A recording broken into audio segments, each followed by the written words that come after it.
Welcome to Ganesan media. இறைவனுடைய அருளால் நம்ம எல்லோரும் நல்லா இருப்போம். தொடர்ந்து ஆதரவு கொடுத்துட்ருக்குற எல்லாருக்கும் மனசார நன்றி தெரிவிச்சுக்கிறப்பா.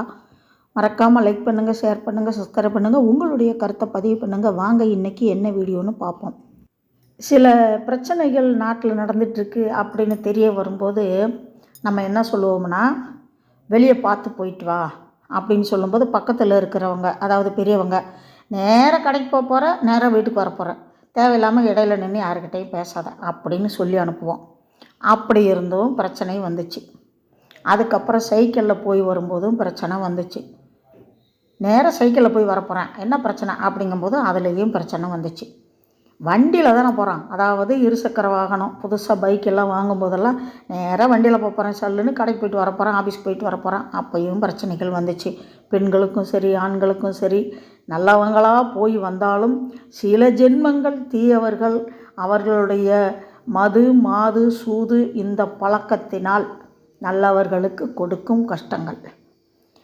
இந்த நடந்து போகிறது, இந்த சைக்கிளில் போகிறது, இந்த பைக்கில் போகிறது எல்லாம் போய் காரில் போகும்போது என்ன சொன்னாங்கன்னா, காரில் தானேப்பா போக போகிறாங்க, கார் கண்ணாடியை இறக்கி விட்டுட்டு அவங்க வாட்டில் சல்லுன்னு போயிட்டு வர போகிறாங்க, உள்ளே ஏசி இருக்குது, ஒரு பிரச்சனையும் இல்லை அப்படின்னு சொன்ன காலம் இப்போ.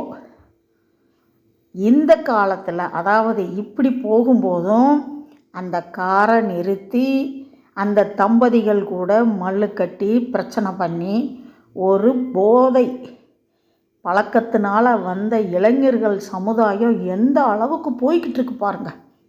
படிப்புக்கு தகுந்த வேலை இல்லை, வீட்டில் பிரச்சனை, வெளியில் இருக்கிறவங்க கிண்டல், எல்லாத்தையும் சேர்த்து போதைக்கு அடிமையாகி தன்னால் யோசித்து ஒரு வேலையும் செய்ய முடியாத நிலைமைக்கு உருவாகி தொலைநோக்கு சிந்தனையும் இல்லை, எப்படியாவது போகட்டும் அப்படின்னு சில பெற்றோர்கள் பிள்ளைகளுடைய எதிர்காலத்தை நினைக்காம, அதாவது படிச்சுட்டேல சம்பாரி அப்படிங்கிற நோக்கத்தை மட்டும்தான் பிள்ளைங்கக்கிட்ட துணிக்கிறாங்களோ ஒழிய, சில பெற்றோர்கள், சில நல்ல பெற்றோர்கள் இருக்காங்க, வேலை கிடைக்க வரைக்கும் நாங்கள் இருக்கோம், பார்த்துக்குறோம், கவலைப்படாத, தவறான வழிக்கு மட்டும் போயிடாத அப்படின்னு புத்தி சொல்லி பிள்ளைகளுக்கு அறிவுரை சொல்லி வளர்க்குற பெற்றோர்களும் இருக்கிறாங்க, அதை கேட்டு நடக்கிற பிள்ளைகளும் இருக்கிறாங்க.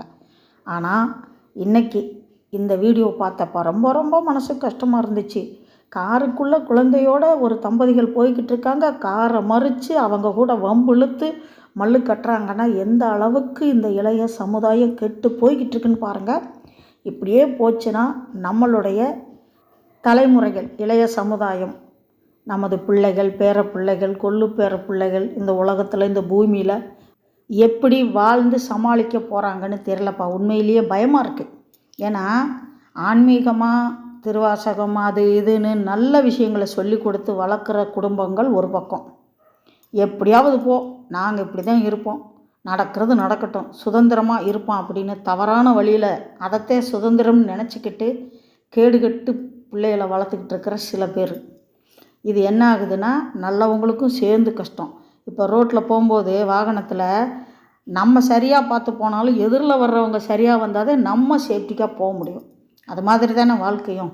என்ன பண்ண போகிறோன்னு தெரியல. இறைவனத்தை வேண்டணும், இறைவா தொலைநோக்கு சிந்தனை இல்லாமல் தவறான வழியில் இளைய சமுதாயம் போய்கிட்டு இருக்கு, அதையெல்லாம் திருத்தி நல்வழிப்படுத்துப்பா, உங்கள் பாதம் தொட்டு வணங்கி கேட்குறோம் அப்படின்னு அம்மா எப்பனை வேண்டிக்கிறலாம். வீடியோ பிடிச்சிருக்குன்னு நினைக்கிறேன். முழுசாக வீடியோ பார்த்ததுக்கு ரொம்ப நன்றி தெரிவிச்சுக்கிறப்பா. அடுத்த வீடியோவில் சந்திக்கலாம். அதுவரை பாய்ப்பா.